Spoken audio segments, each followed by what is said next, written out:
Last night, it appears she was on stream with her fans and she was playing with her cat. And for some reason, she decided to insert Nicki Minaj in that thing. She said something to the effect of, "Oh, why are you chewing on cables? Are you Nicki Minaj?" In fact, I think it's wiser if I just try to insert a clip of that audio, obviously from the video.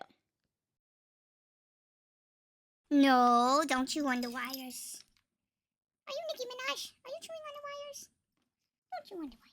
Let go. Let go, Nicki. Let go, Nicki. Bringing me out, I bring you out. Well, there you heard that, you guys. There you heard that. Now, because of course I could not insert both the video and the audio, I mean, for copyright issues, you guys are gonna have to imagine what exactly was going on. But it was her small black cat that was chewing on a cable. And I'm just curious to know that out of all the people that you know, Mahlamini, from your dad to your sisters in South Africa to your brother, that got kicked out of your mother's house and got arrested, out of all those people that you know, it is Nicki Minaj that you saw fit to bring in the conversation with your kid. Like, why are you calling your pet Nicki Minaj? That is just so unnecessary, so disrespectful, and so messy. And honestly speaking, I wish I could also say that I'm shocked. At this point, I have come to the realization that a lot of these female rappers would do anything to trend. And so people were also saying that she was streaming her songs there. She might be having new music coming out. And we do know that her previous project really didn't do very well. So maybe this is an attempt at trending. She's looking for a response from Nicki Minaj because that way sympathy would then be activated if Nicki Minaj does decide to respond. And I saw some people trying to defend her, saying that, well, we don't even have the context. What context is necessary when someone is literally naming a pet over another human being, like a woman who's older than you, a woman who has achieved and accomplished so much more? Is she trying to insinuate that Nicki Minaj is out there disrupting her sets and stuff like that? Because I did see some people also coming up with the ideology that the idiom that someone is chewing on cables is apparently used when people are touring, like when there is some like technical difficulty behind the stage. They will say that that person's enemy is behind the scenes chewing the cables so that the sound doesn't come out nice. So some people are of the school of thought that, well, is she trying to say that Nicki is sabotaging her, or what exactly is going on? Because to be honest, she flopped on her own. Nicki had absolutely nothing to do with the album. At some point, people were going to get tired of her antics, her gimmicks, and all that messy stuff that she has been doing over the years. And I think we did a video where we spoke thoroughly about what might have gone wrong in her career. And it's also just this concept of being messy but not being able to stand 10 toes down on what you're saying. It's the entire "I'm a snake, I'm not a snake" situation. In female rap, unfortunately, that just does not work. If you're gonna take a jab at someone, you better be able to stand on it. That's what works. But anyway, let me know in the comment section, you guys, what you think about this nonsense from Mahlamini.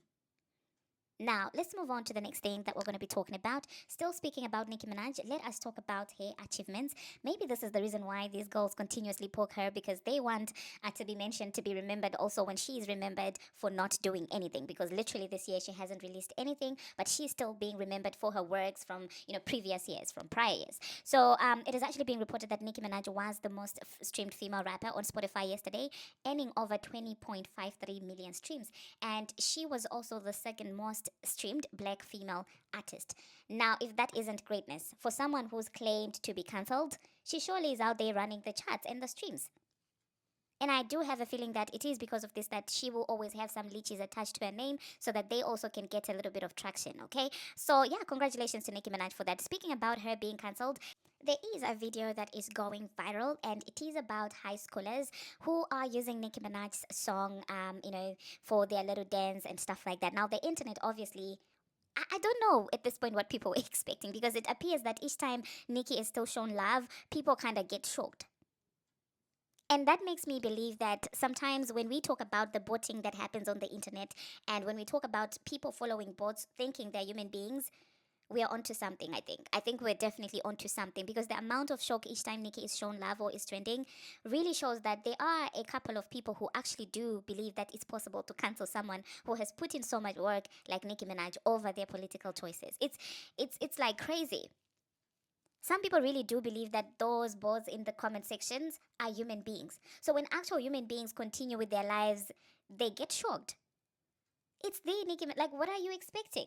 But anyway, she also reacted to that. She reposted that on her page. She also quoted that, and it appears she is aware of the love that she's getting, from everyone. Now, that being said, let us move on to the next thing that we're going to be talking about.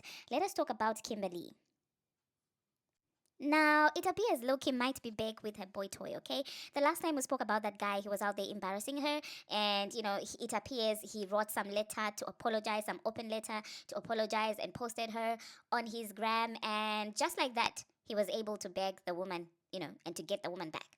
And with the level of embarrassment from that man previously, I truly was not expecting that Kim would be back with them again. But then again, I do hope that her standards for these female rappers that show fake love to her are probably the same standards that she uses when she is out there dating. Because what do you mean you're back with that boy toy who was running his mouth when you guys had issues? I don't know, you guys. Let me know in the comment section what you think about that relationship. Now, let's move on to the next thing that we're going to be talking about.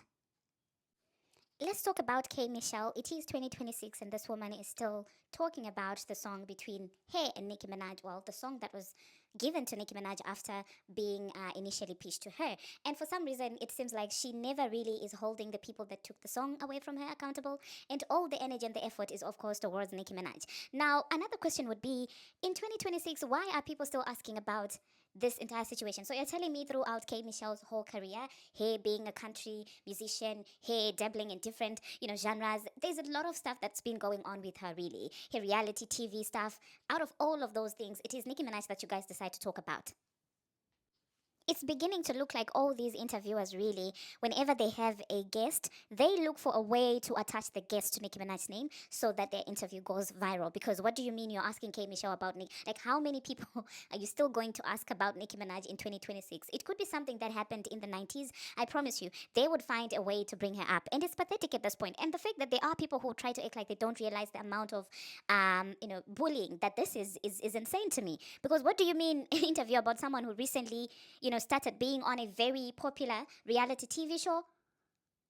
You invite that person, and instead of asking her anything to do with that, it is Nicki Minaj's name that you hold on to. No, this literally has to be studied. It's not normal. Like, it's absolutely not normal. And the fact that she's still able to take it, I commend her for that, because not everyone would have been able to withstand the stuff that she's gone through in the industry and the obsession that people has with her. But in that entire interview, of course, like I said, it's, oh, Nicki took my song from me. But how it allegedly played out is that it was Meek's song pitched to her, and Meek wanted her on the song. And then because Nicki was now dating Meek, and Meek later felt like, oh, it would be perfect to give it to Nicki Minaj. That's when Meek took the song from her and gave it to Nicki Minaj. So instead of her beefing with Meek and saying it's Meek's fault, no, it's not. It's always Nicki Minaj. So it's always Nicki Minaj who stole it from her. And it's absurd. I will insert, of course, what she had to say so that you guys can let me know what you think about that. Was on a Meek Mill album, and Nicki Minaj mean ass took it from me. The song you or were the featured title? on. Meek Mill's Atlantic Records put me in with Meek Mill's because he needed some love songs. Mm-hmm. Okay. He was shooting folk in the songs. Yeah. He needed to get some good love stuff. Gotta get the women. Mm-hmm. And so he played that record. It wasn't on his album. I said, oh, are you sleeping on this? So I got the record. I got like always everybody to hop on the record. And then that's when I found out they was dating. I never slept with me, none of that. And then they was like, she wanted to take the record from me. And she said that he had to take back his chain from me. And I never did none of that. I always loved her. Hmm. And that's where the title came from.